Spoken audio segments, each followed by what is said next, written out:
Assalamualaikum warahmatullahi wabarakatuh. Sebelumnya izinkan saya memperkenalkan diri. Saya Muhammad Judan Sahaja dari Fakultas Ilmu Hukum. Di sini saya akan mempresentasikan hasil kerja saya pada mata kuliah Hukum Lingkungan yang bertema upaya pencegahan dan penanggulangan pencemaran air.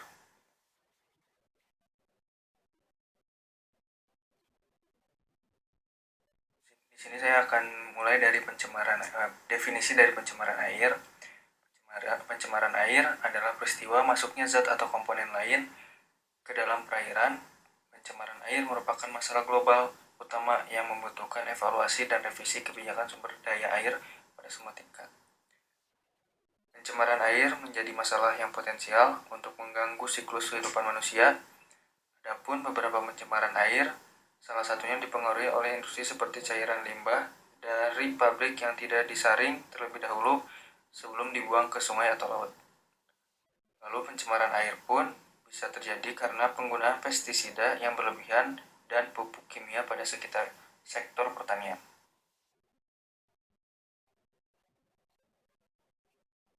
Penyebab pencemaran air tercemar disebabkan oleh sejumlah limbah yang terdiri dari limbah industri, limbah rumah tangga, dan limbah pertanian.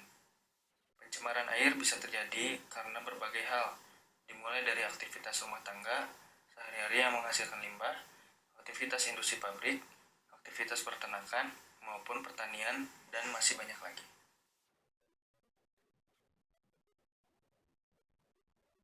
Upaya menanggulanginya, yang pertama pembuatan kolam stabilisasi, lalu yang kedua IPAL atau instalasi pengolahan air limbah, yang ketiga reboisasi, yang keempat memakai deterjen ramah lingkungan.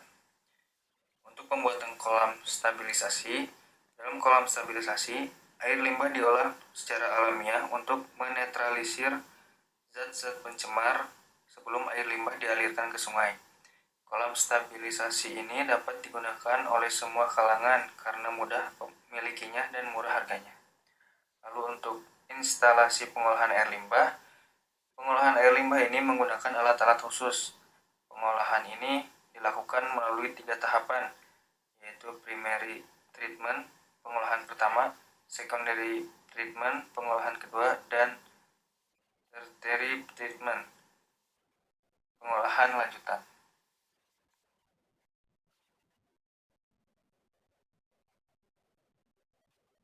Lalu melakukan reboisasi berarti kamu dapat membantu menumbuhkan kembali pepohonan, baik itu di lingkungan sekitarmu ataupun di hutan.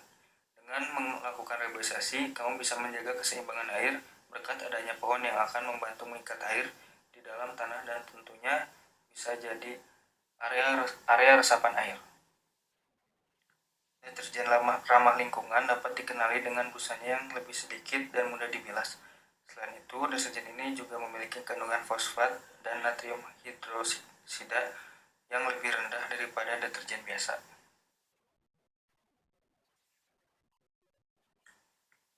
Cara mencegah dari pencemaran air, yang pertama adalah menempatkan daerah industri atau pabrik jauh dari daerah perumahan atau pemukiman. Yang kedua, pembuangan limbah industri diatur sehingga tidak mencemari lingkungan atau ekosistem.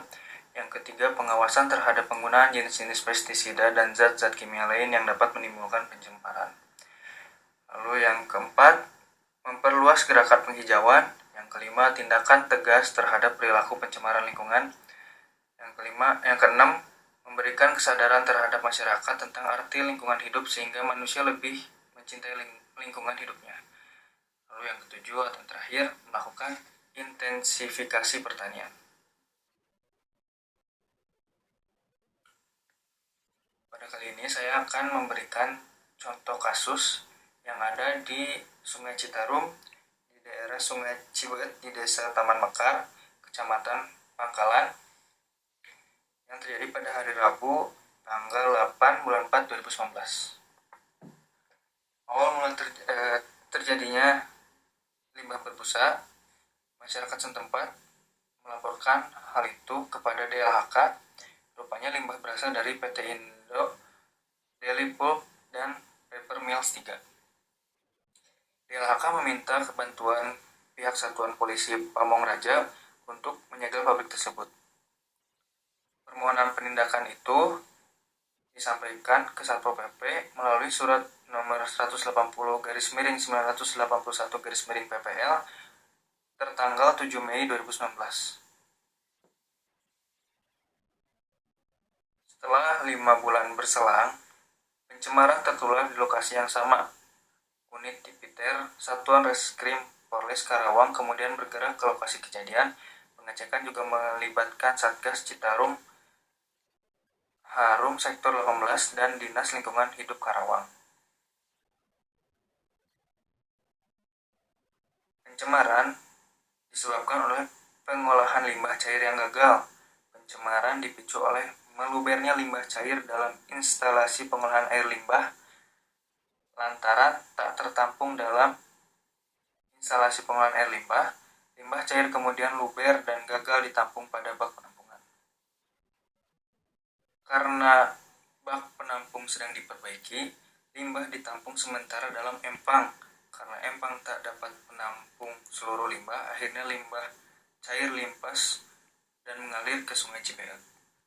Limbah cair wajib dikelola sedemikian rupa untuk mengurangi residu zat berbahaya. Sebelum dibuang, limbah cair wajib dikelola melalui IPAL.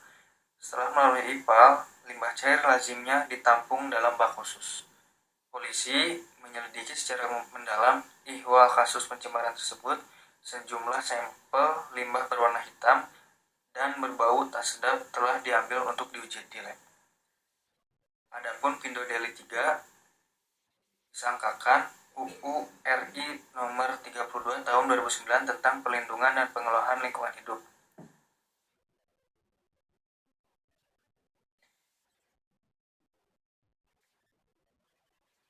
Dampak dari pencemaran air tersebut, yang pertama ada merusak keseimbangan air, menyebabkan kualitas air yang menurun dan membuat hewan dan tumbuhan yang berada di sekitar air kesulitan untuk bertahan hidup.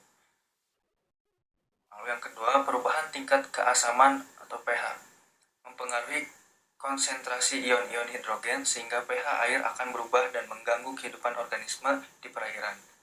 Lalu yang ketiga, kekurangan air bersih.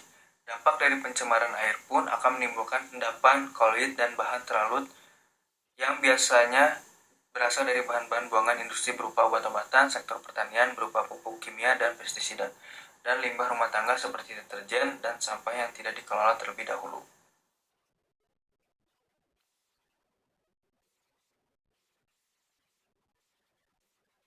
Kesimpulan hasil presentasi saya hari ini, kita sebagai penduduk bumi harus melestarikan dan menjaga bumi agar tidak ada pihak yang dirugikan. Pencemaran air harus segera diberantas agar tidak menimbulkan kekacauan atau kerusakan jauh lebih besar kepada bumi dan penduduknya. Marilah kita untuk terus menjaga bumi yang kita pijak. Mungkin hanya sekian yang dapat saya sampaikan. Mohon maaf bila ada kesalahan kata. Billahi fisabilil haq, fastabiqul khairat. Wassalamualaikum warahmatullahi wabarakatuh.